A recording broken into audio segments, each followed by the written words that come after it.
doing CELTA assignments? If you've got to the focus on the learner assignment and you want to know how AI can help with it, keep watching. I'm Jo Gakonga. I'm a teacher educator and I've been a CELTA trainer and assessor for over 20 years. I've also got a website at elttraining.com where I make video-based support material for English language teachers at all stages of their careers. Check it out, and if you like this then please give me a thumbs up and subscribe. I make a new video every week. Before you go any further, as with any of these videos that I've got on CELTA assignments and AI, make sure you check with your tutors before you use AI in any way. Different centres have different rules and you don't want to fall foul of them.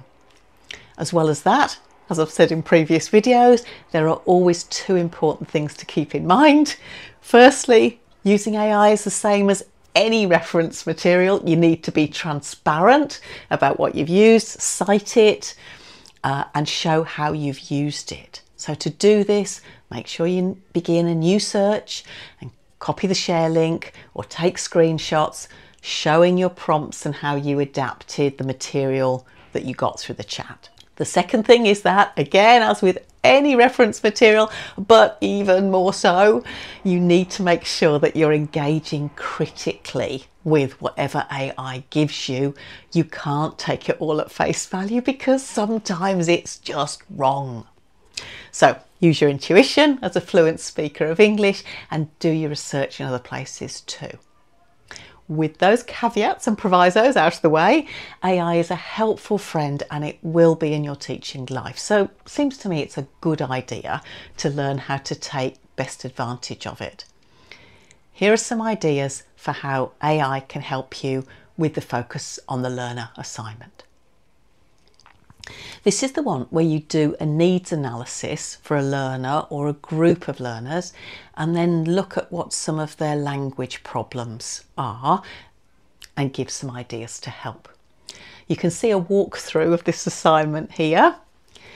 It might be helpful to watch that first. Okay, are you ready? Let's look at the case where you interview a particular learner.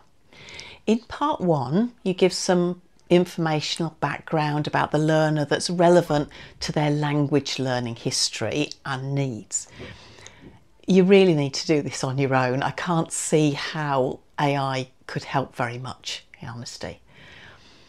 In the next part, you're looking at their linguistic strengths and weaknesses, so you need to observe them in teaching practice to see how strong different skills are: reading, writing, speaking, listening, and what kind of activities they prefer. You're also going to record a short interview with them and get them to do some writing so that you can analyse their language strengths and needs. One thing that technology can really help with here is in transcribing the interview. Having it written down isn't mandatory in most centres, but it'll make it much easier for you to spot the errors that they're making.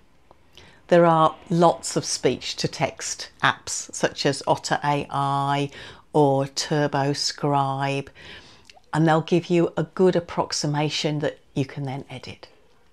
Remember, this won't help you to identify errors in pronunciation though. You'll have to listen out for those. When you've got the transcript or the learner's written work, you could put it into AI and ask it to identify the most important language errors. It will do this, but be careful, it isn't always very accurate and it doesn't always prioritise what would likely be the most important errors. So again, treat what it says with caution. Check it against your own intuition, against other reference books, such as Learner English. While we're on the subject of Learner English, this book is the one that's usually recommended for this assignment and it's great. But of course, it doesn't have every language in the world in it. So another way that AI can be helpful is if your learner's language isn't in this book, ask what are the biggest difficulties for people learning English coming from that particular language. AI does a useful job of this. This is what it gave me for Italian.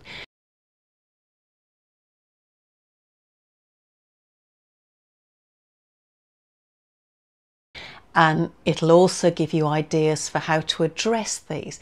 But make sure that you're not just blindly parroting what the AI told you. You need to look at the issues that your learner has, not just that any speaker of their first language has. In the final part of the assignment, you have to choose some material that would be useful for your learner based on the issues that you identified in part 2. You could ask AI to suggest some activities here, but a lot of centres ask you to specifically find published material.